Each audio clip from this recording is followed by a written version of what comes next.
अस्सलाम वालेकुम नाज़रीन, आप देख रहे हैं INN चैनल। मैं हूं शेख अहमद अली। आज की ख़ास बात में हम देखेंगे कई अहम कौमी और बैनुल अक़वामी ख़बरें।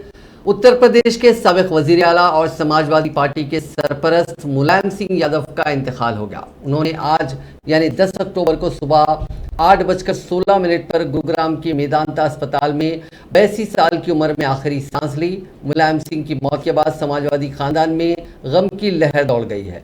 मुलायम सिंह यादव के इंतकाल की खबर मिलते ही समाजवादी पार्टी के कौमी सदर अखिलेश यादव ने कहा कि उनके काबिल एहतराम वालिद और सबके नेताजी अब नहीं रहे। 55 साल से ज़्यादा सियासत में सरगर्म रहने वाले मुलायम सिंह यादव 22 नवंबर 1939 को अटावा ज़िले के सैफई में पैदा हुए थे। वो 1967 में उत्तर प्रदेश के जसवंत नगर से MLA मुंतखब होने के बाद पहली बार असेंबली पहुंचे और फिर उन्होंने अपने सियासी करियर में कभी पीछे मुड़कर नहीं देखा।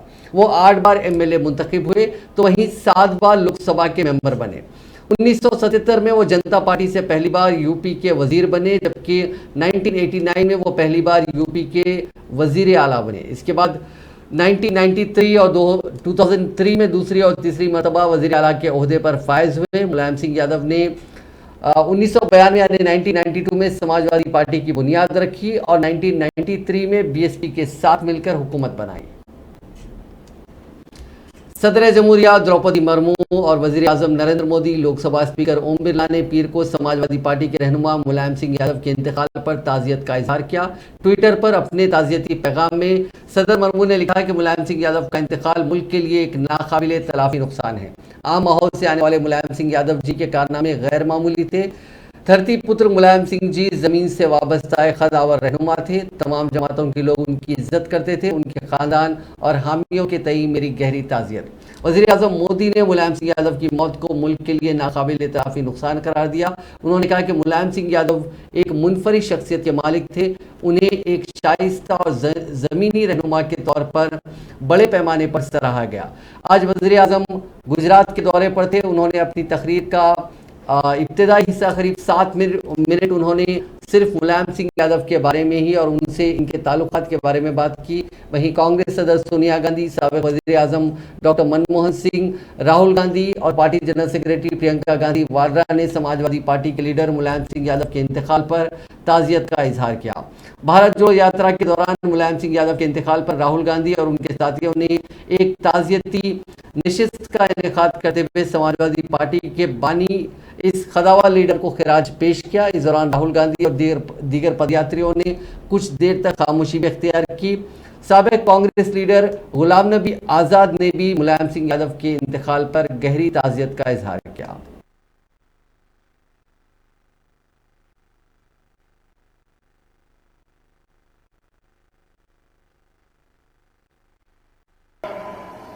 मैं यहां आ रहा था तो एक दुखद खबर भी मिली।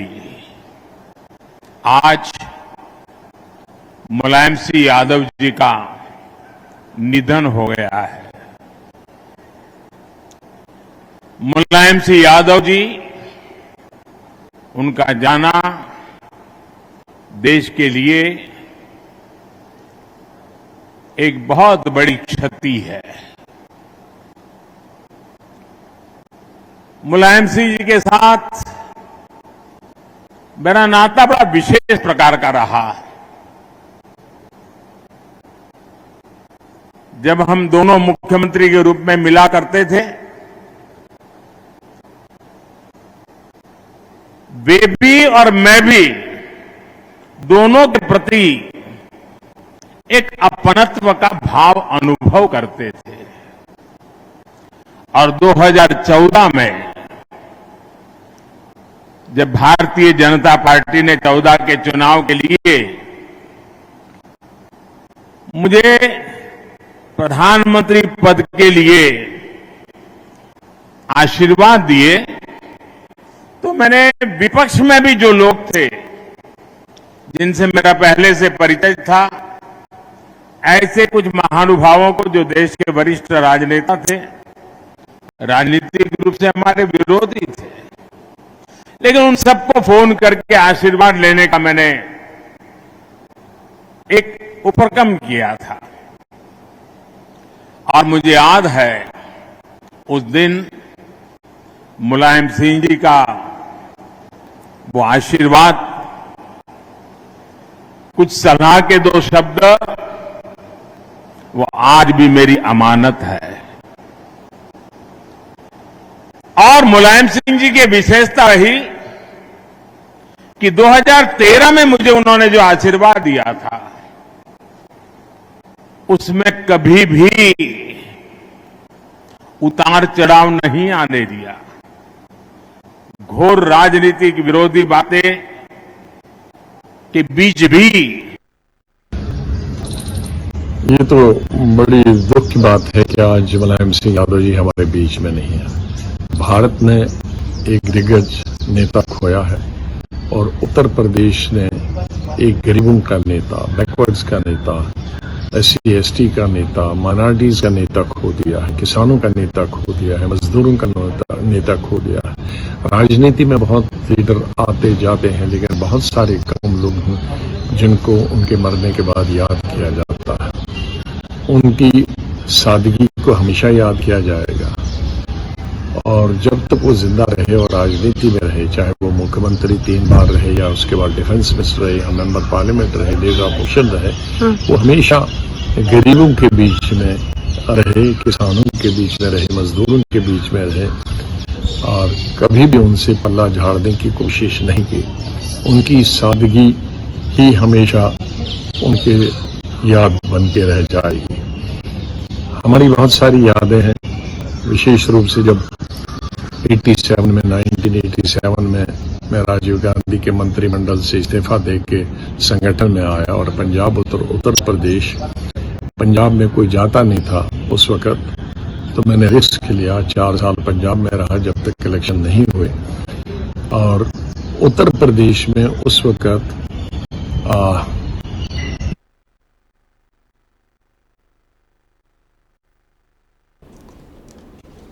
उत्तर प्रदेश की हुकूमत ने मुलायम सिंह यादव के इंतकाल पर 3 रोजा सरकारी शोक का ऐलान किया। वज़ीर आला योगी आदित्यनाथ का कहना है कि उनकी आखिरी रसूमात पूरे सरकारी एजाज के साथ अदा की जाएंगी। इसके साथ ही मुलायम सिंह यादव की आखिरी रसूमात उत्तर प्रदेश में उनके आबाई गांव सिफाई में अदा होंगी।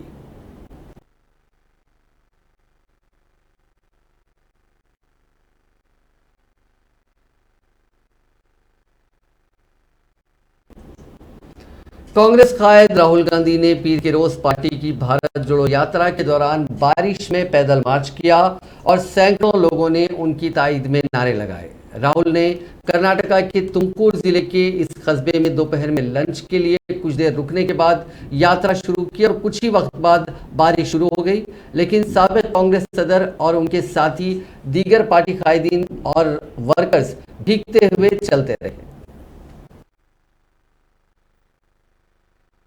गर्मी तूफान ठंड इस यात्रा को नहीं रोकने वाली। जैसे अभी देखो बारिश आ रही है, बारिश ने इस यात्रा को नहीं रोका। नदी जैसी यात्रा कन्याकुमारी से कश्मीर तक जाएगी।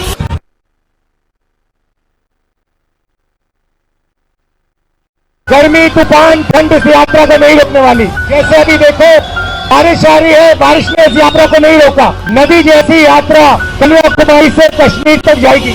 गर्मी तूफान ठंड इस यात्रा को नहीं रोकने वाली। जैसे अभी देखो बारिश आ रही है, बारिश ने इस यात्रा को नहीं रोका।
वजीर आजम नरेंद्र मोदी ने गुजरात के जामनगर में 1448 करोड़ रुपए के आपाशी बिजली पानी की सप्लाई और शहरी बुनियादी ढांचे के प्रोजेक्टों का संग बुनियाद रखा और कौम के नाम वक्फ किया।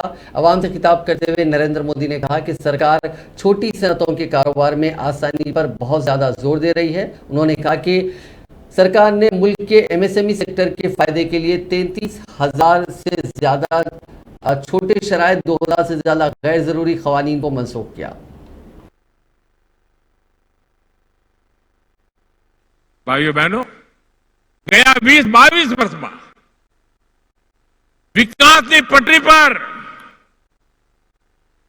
अगर हिसाब लगाइए तो एंजिन कौन बन्यू, शुरुआत में आगा कौन देखाणो, तो आपणु गुजरात देखाणु छे भाईओ, आपणु गुजरात देखाणु।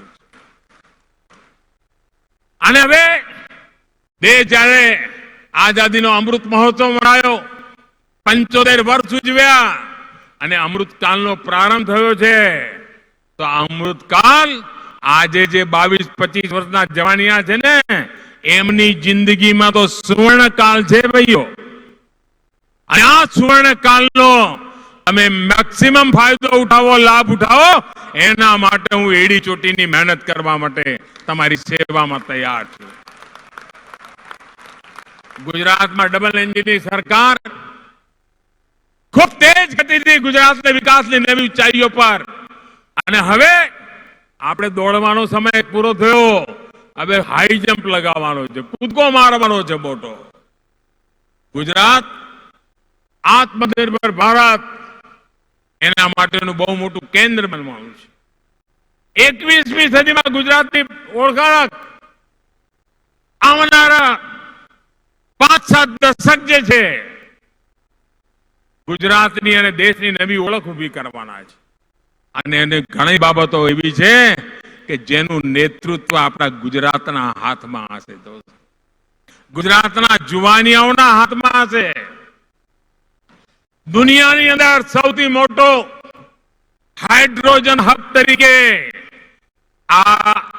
આવનારા દશકાઓમાં આ મારું ગુજરાત ગાજી ઉઠવાનું છે।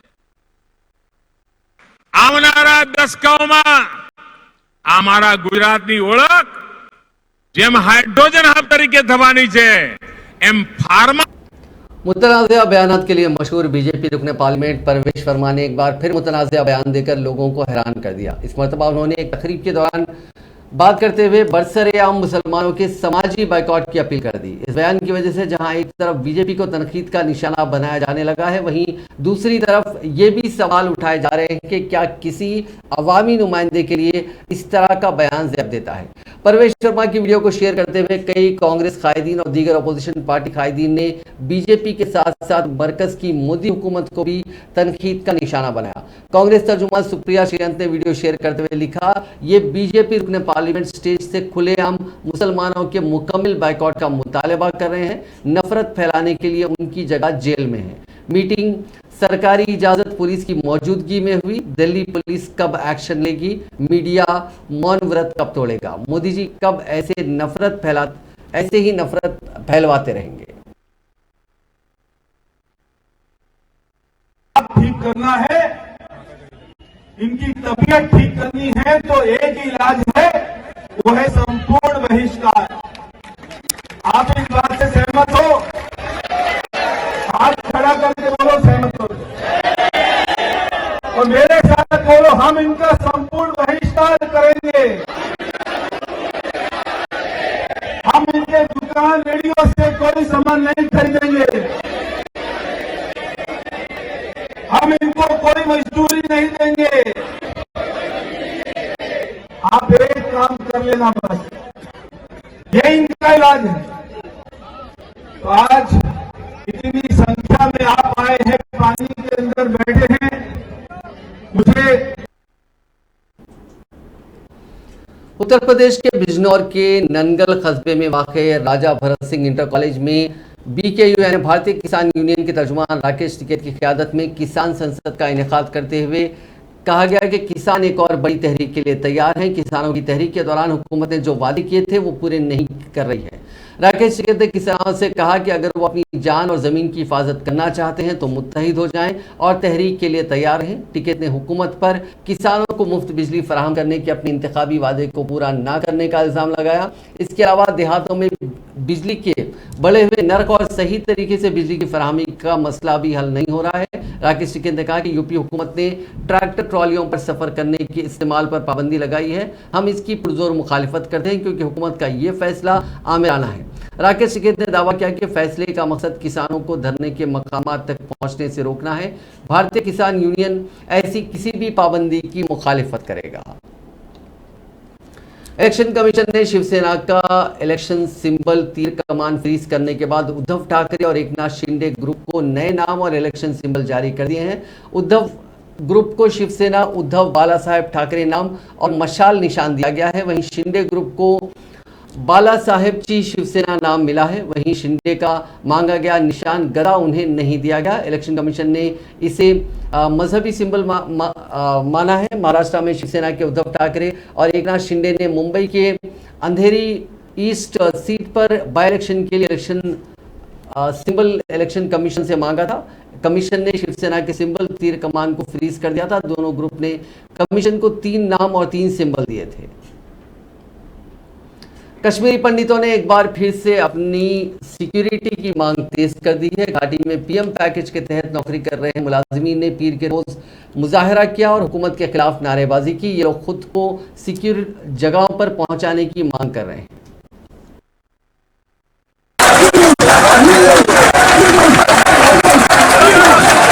देखो, कल जो ऑर्डर आया है हमारे पास, हम तो ये एक्सपेक्ट कर रहे थे बहुत पहले से, मगर चलो देर आए दुरुस्त आए, आज तो आ गया। हम वेलकम कर रहे हैं इस ऑर्डर को।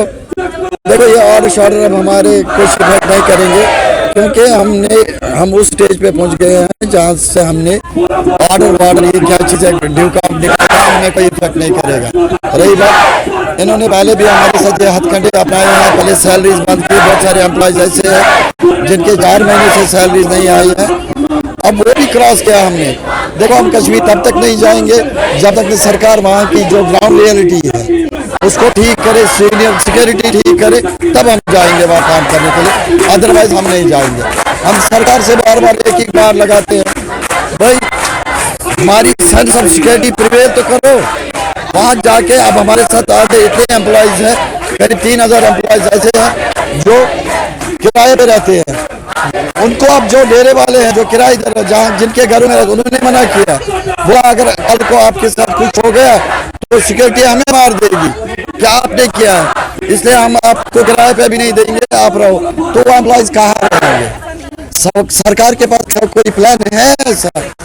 कहाँ रहेंगे रेंट वाले? ये खाली ऑर्डर निकालते हैं, ड्यू का ऑर्डर निकालता है, उसको रियलिटी पता ही नहीं है।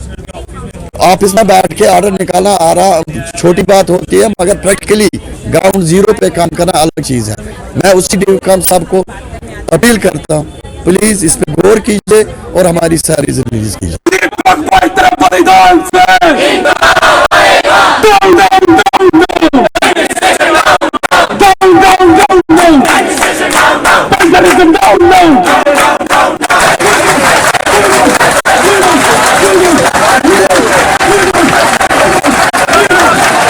देखो, कल जो ऑर्डर आया है हमारे पास, हम तो ये एक्सपेक्ट कर रहे थे बहुत पहले से।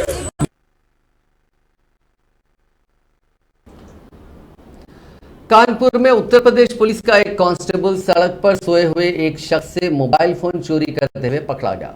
वाकये की वीडियो सीसीटीवी में कैद हो गई, जिसके बाद कांस्टेबल को मुअत्तल कर दिया गया। कानपुर के महाराजपुर इलाके के छितमारा चौराहे पर रात के वक्त गश्त के दौरान कांस्टेबल ने सड़क के करीब सोए हुए एक शख्स का मोबाइल चोरी कर लिया। कांस्टेबल का सारा वाकया सीसीटीवी में कैद हो गया। वीडियो में देखा जा सकता है कि कांस्टेबल परगेश सिंह बरामदे में सोए हुए शख्स के पास जाता है और उसका मोबाइल चोरी करके भाग जाता है। वीडियो वायरल होने के बाद पुलिस अफसरान ने मामले की जांच की और महाराजपुर थाने में कांस्टेबल की शिनाख्त तुप्पत परगेश सिंह के तौर पर की गई। एसपी ने मुलजिम कांस्टेबल को मुअत्तल कर दिया।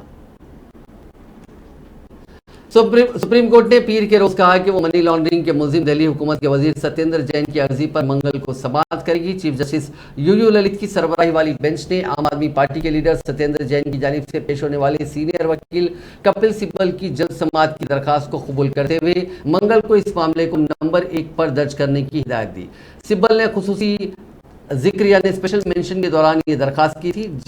जैन ने दिल्ली हाईकोर्ट के 1 अक्टूबर के हुक्म को चैलेंज किया जिसमें उसने निचली अदालत में जमानत की अर्जी की समाअत को वहां की दूसरी अदालत में मुंतकिल करने के फैसले पर मोहर लगाई थी। सत्येंद्र जैन ने दिल्ली की राउस एवेन्यू अदालत के जरिए मंजूर किए गए हुक्म को चैलेंज किया जिसने एनफोर्समेंट डायरेक्टरेट की दरखास्त को दूसरी अदालत में मुंतकिल करने की इजाजत दी गई थी। ईडी ने 5 अप्रैल को मनी लॉन्ड्रिंग की जांच की बुनियाद पर जैन की 4 करोड़ 81 लाख की मनखुला और गैर मनखुला जायदादों को आर्जी तौर पर जब्त किया था। इसके बाद वजीर को गिरफ्तार कर लिया गया था।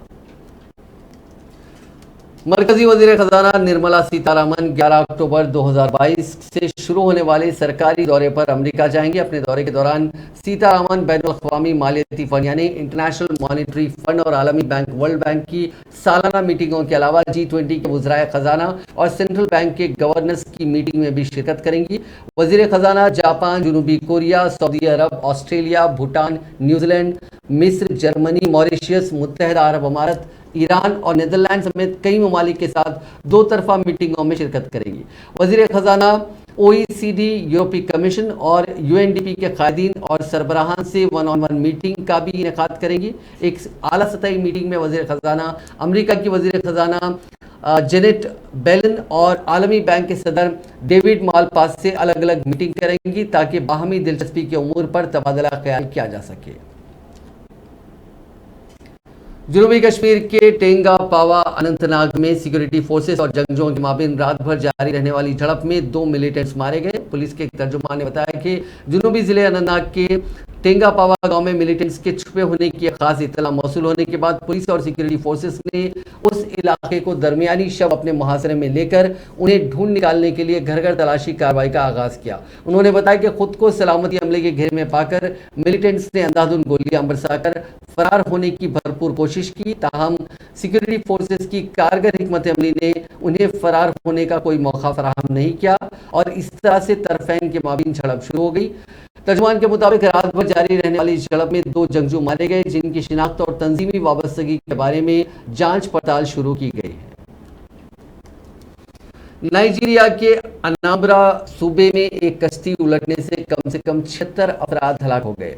सदर महमूद बुखारी ने इतवार को जारी करदा एक बयान में कश्ती उलटने से 76 अफराद की हलाकत की तस्दीक की है। उन्होंने कहा कि इमदादी इदारों ने जुमे को सरकारी तौर पर सानेह में मरने वालों की तादाद की इतला दी थी और गम का इजहार किया था। बयान के मुताबिक इलाके में सैलाब के बाद जुमे के रोज अनाम्बरा सूबे के ओकबारा इलाके में 85 अफराद को ले जा रही एक मुसाफिर कश्ती उलट गई। मकामी मीडिया ने नेशनल इमरजेंसी मैनेजमेंट एजेंसी के साउथ रीजन कोऑर्डिनेटर थुकमान के हवाले से बताया कि सैलाब के अलावा दीगर वजूहात की तहकीकात की जा रही है।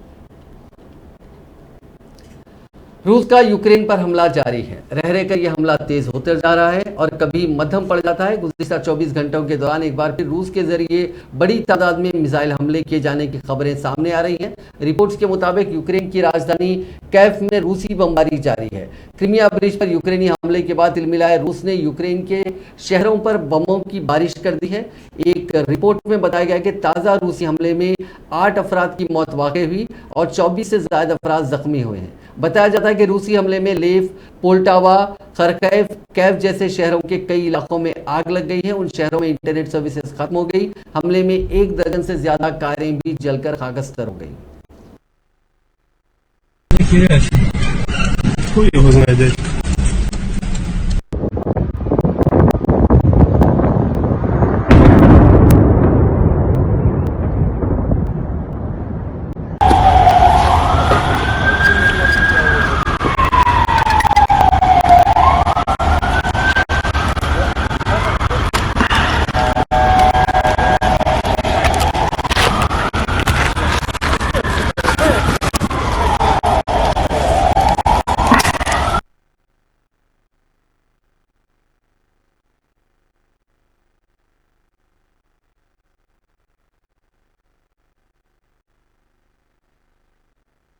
Українці, українки, Ранок важкий, маємо справу з терористами, десятки ракет, іранські шахіди. У них дві мішені – енергооб'єкти по всій нашій державі. Київщина і Хмельниччина, Львів і Дніпро, Вінниця, Франківщина, Запоріжжя, Сумщина, Харківщина, Житомирщина, Кіровоградщина, Південь держави.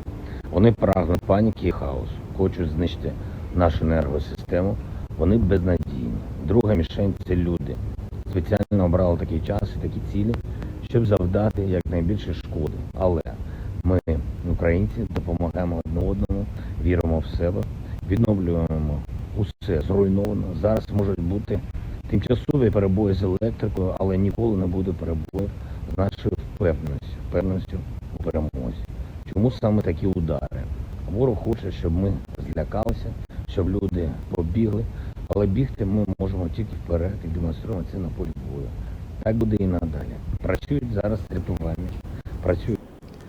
पाकिस्तान के दारुल हुकूमत इस्लामाबाद के एक मशहूर शॉपिंग मॉल के फूड कोर्ट में इतवार को आग लग गई। एक रिपोर्ट के मुताबिक आग पर काबू पा लिया गया और सोशल मीडिया प्लेटफॉर्म्स पर आने वाली वीडियोस में इमारत से धुआं उठता दिखाई देने के बाद कूलिंग का अमल शुरू कर दिया गया। इस्लामाबाद पुलिस ने एक बयान में कहा कि इस हादसे में लोगों को बचा लिया गया।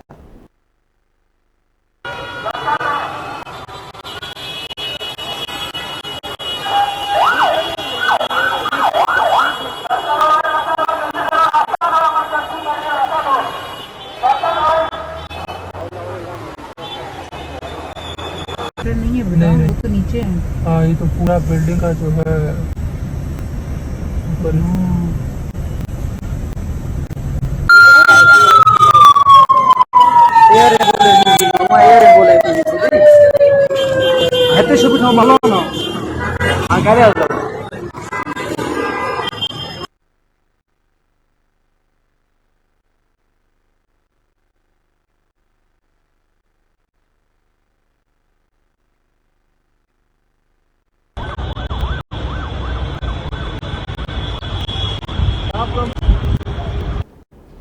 साउथ अमेरिकी मुल्क वेनेजुएला में सैलाब और भारी बारिश की वजह से हालात बेहद ख़राब हो गए हैं। इतवार को हुए लैंडस्लाइड में 22 लोगों की मौत हुई है, जबकि 50 लोग लापता हैं। 3 रियासतों में लोगों को भारी परेशानी का सामना करना पड़ रहा है। सबसे ज़्यादा नुकसान राजधानी के पास लास लेजेरिस शहर में हुआ। सदर निकोलस मादुरा ने 3 दिन के कौमी शोक का ऐलान किया है।